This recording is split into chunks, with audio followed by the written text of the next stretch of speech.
आप बताओ क्या होने वाला है इस बार, क्या लग रहा है? कमलनाथ जी आएंगे और क्या होगा? कांटे की टक्कर है, ये मान सकते हैं? हाँ, ये तो मान सकते हैं। इस बार लग रहा है कि मूड क्या कह रहा है छिंदवाड़ा का?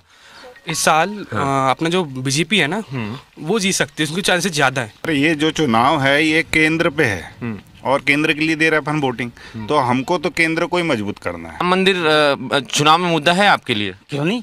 राम मंदिर मतलब मोदी जी नहीं रहते राम मंदिर बनता ही नहीं। अच्छा लग रहा है कि मोदी जी इतना विकास कर रहे हैं और हमारे गांव में भी अच्छा हो रहा है कि नालियां बन रही है, अच्छी सुविधा हो रही है। छिंदवाड़ा लोकसभा चुनाव में इस बार क्या मुद्दे रहने वाले हैं? छिंदवाड़ा लोकसभा चुनाव में बहुत सारे मुद्दे रहने वाले हैं, खासकर युवा वर्ग बहुत परेशान है। हम कमलनाथ जी के बेटे नकुलनाथ जी को वोट देंगे, क्योंकि सबसे पहले कमलनाथ जी ने देश के लिए बहुत कुछ किया है। छिंदवाड़ा में इस बार कांटे की टक्कर है। कांग्रेस ने मौजूदा सांसद नकुलनाथ को टिकट दिया है, तो बीजेपी ने विवेक बंटी साहू को चुनावी मैदान में उतारा है। कांग्रेस को बड़ी उम्मीद है कि मध्य प्रदेश में जैसे पिछली बार नकुलनाथ की जीत हुई थी, शानदार जीत हुई थी, इस बार भी जीत का मार्जिन ज़्यादा होगा। तो बीजेपी ये उम्मीद कर रही है कि इस बार विवेक बंटी साहू कमाल करेंगे और कमलनाथ का किला इस बार ध्वस्त होकर रहेगा। तो फिलहाल छिंदवाड़ा में हैं, हम वोटर्स का मूड जानने की कोशिश कर रहे हैं। सबसे पहले यहाँ के लोकल लोगों से बातचीत करने की कोशिश करते हैं। क्यों भैया, चुनाव है, क्या लग रहा है इस बार, क्या होने वाला है? अब अल्लाह जाने जो हो भाई। आप बताओ क्या होने वाला है इस बार, क्या लग रहा है? कमलनाथ जी आएंगे और क्या होगा? हाँ, बीजेपी तो कह रही है कि इस बार कमलनाथ जी नकुलनाथ की हार होगी। बट अब भगवान जाने, अपन नहीं समझता यार, ये इतना है। नहीं तो कांग्रेस आएगी, आप कह रहे हैं नकुलनाथ आएंगे, तो क्यों आएंगे, क्या लग रहा है? अब अपन को समझता है ऐसा। अच्छे आदमी है? हाँ, अच्छे आदमी है यार, क्या कर ले अपन, समझते नहीं यार कोई। आप बताइए क्या लग रहा है इस बार, क्या स्थिति है छिंदवाड़ा में?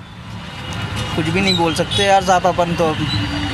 शिवराज जी हो, मोहन यादव हो, कैलाश विजयवर्गीय हो, कमलनाथ को कमजोर करने के लिए पूरी ताकत के साथ हैं। हाँ, इस साल तो लग रहा है जोर तोड़ से कि बीजेपी बहुत वो कर रही है इस बार, जोर तोड़ से। पर कुछ कह नहीं सकते अभी तक क्या है, जब से यहाँ पर कमलनाथ आए हुए हैं, जब से यहाँ से कमलनाथ को हटा नहीं पाए ना। कांटे की टक्कर है, ये मान सकते हैं? हाँ, ये तो मान सकते हैं। छिंदवाड़ा का सियासी दंगल शबाब पर है। तमाम कोशिशें हम कर रहे हैं छिंदवाड़ा के वोटर्स का मूड जानने के लिए, उनकी क्या राय है, इस बार क्या होने वाला है छिंदवाड़ा लोकसभा के भीतर।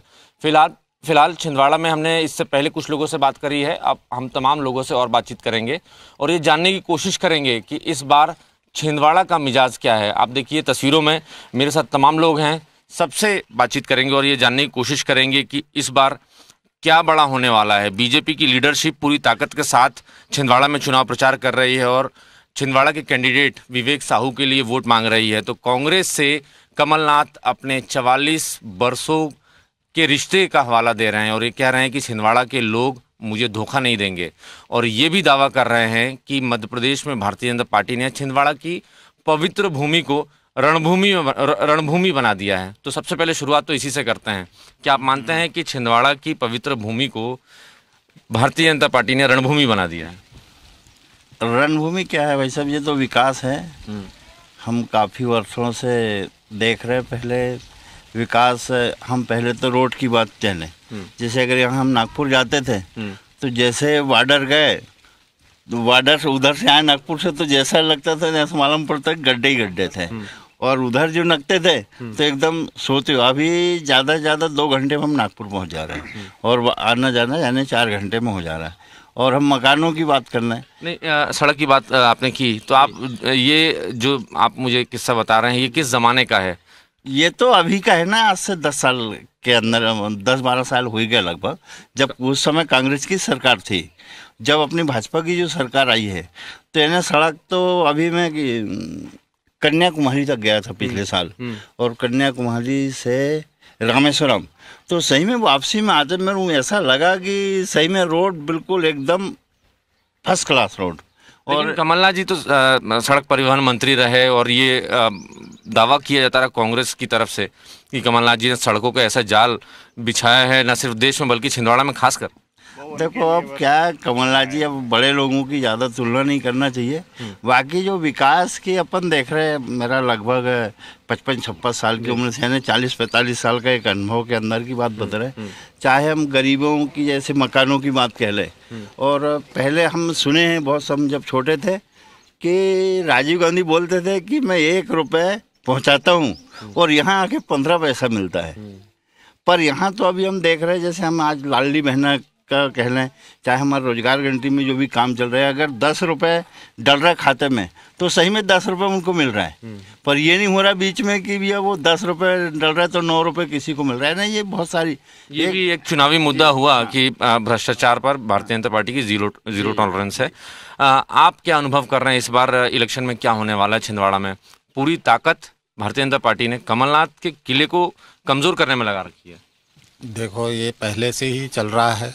कमजोर तो कांग्रेस पार्टी नहीं थी आज तक, मगर अब लग रहा है कि कांग्रेस पार्टी का लूज दिख रहा है। अब भारतीय जनता पार्टी से तो हम पहले से ही जुड़े हैं और आज भविष्य में भी भारतीय जनता पार्टी आएगी। क्यों ऐसा लग रहा है कि कांग्रेस कमजोर हो रही है?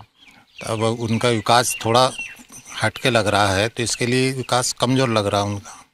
मेरे साथ कुछ नए वोटर भी जुड़ रहे हैं। देखिए, आप बिल्कुल मुझे लगता है कि फ्रेश वोटर होंगे, पहली बार वोट डालेंगे आप। जी बिल्कुल। हाँ, तो क्या इस बार लग रहा है कि मूड क्या कह रहा है छिंदवाड़ा का?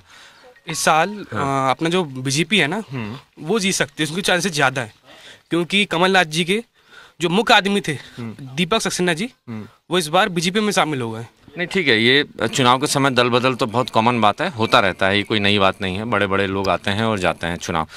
आप चूंकि युवा हैं, आपकी बहुत सारी अपेक्षाएं होंगी भारतीय जनता पार्टी से, कांग्रेस से, और कांग्रेस से तो मौजूदा सांसद नकुल नाथ हैं, वो भी युवा हैं।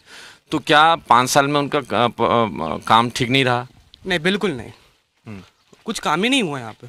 क्या हुआ है आप बताइए ना, क्या हुआ है यहाँ पे?